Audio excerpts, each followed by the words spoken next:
Well, after today's New Hampshire primary, is Mitt Romney closer to being Barack Obama's Republican rival for the presidency at the November election? To discuss this, I'm joined by Tom Switzer from the US Studies Centre at the University of Sydney. Tom Switzer, do you think Mitt Romney has effectively wrapped up the Republican nomination? It seems highly likely, and it's not just because of his own excellent organisation and his money, it's because the Conservative alternatives have just really fractured. As we've discussed before, there have been so many alternatives to Mitt Romney throughout the course of the last 6 to 9 months. Each stage they crash and burn, and that means that they just can't coalesce around one Conservative who can fight against Romney. The closest person to Mitt Romney has been Ron Paul, both in Iowa and now in New Hampshire.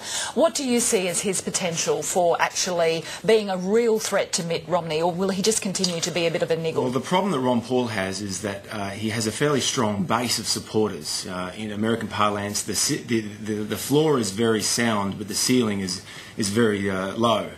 So he won't be able to build coalitions with other groups of factions within the conservative ranks of the Republican Party. That's his real problem. I mean, he'll still do probably very well in other caucuses especially, and also primaries.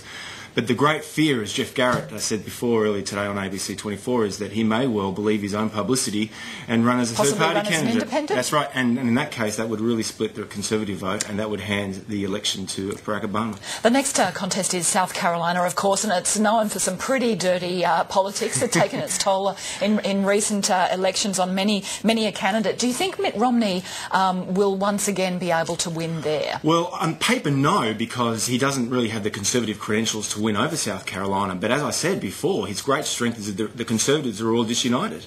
And because they have this fractured vote, it just means that his vote is artificially high, although it's relatively low. So he will probably, all things considered, prevail.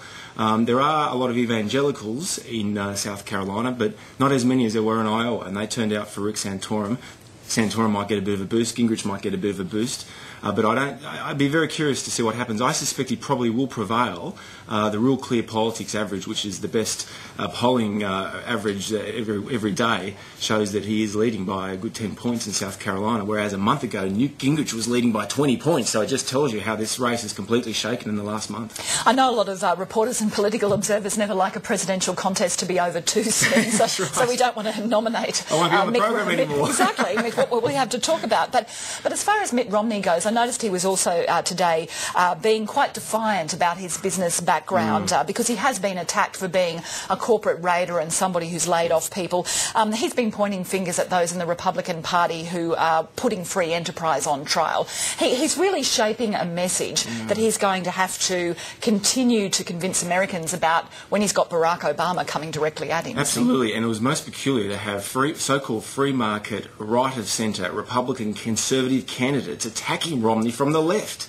Gingrich basically saying that he was a corporate tycoon and a vulture who was, hurting the people at the expense of profits, profits before people. I mean, this was the sort of class warfare language that Barack Obama will use in the general election, whoever he faces. Look, I think he'll be okay, though, in the Republican candidacy.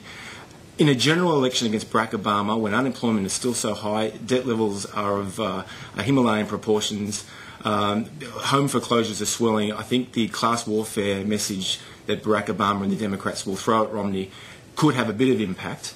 And in that case, he may be a bit vulnerable. But look, it's very early days. He clearly wants to frame this debate as one of philosophy. The Republican Party is a party of small governments, low taxes, low debt. The Democrats are big tax and spenders, let government solve it, liberalism. Now, if Mitt Romney can wrap up the Republican nomination sort of fairly early in the year, certainly in the first couple of months, perhaps by Super Tuesday, perhaps by March, does that give him time to raise more money, solidify his campaign, gives him a very long lead-up time to take on President Barack Obama? It will, but I still think that President Obama and the Democrats will have more money in the kitty. As you know, in 2008, when you covered the election, Obama had a 3-to-2 expenditure ratio over John McCain, the Republican candidate.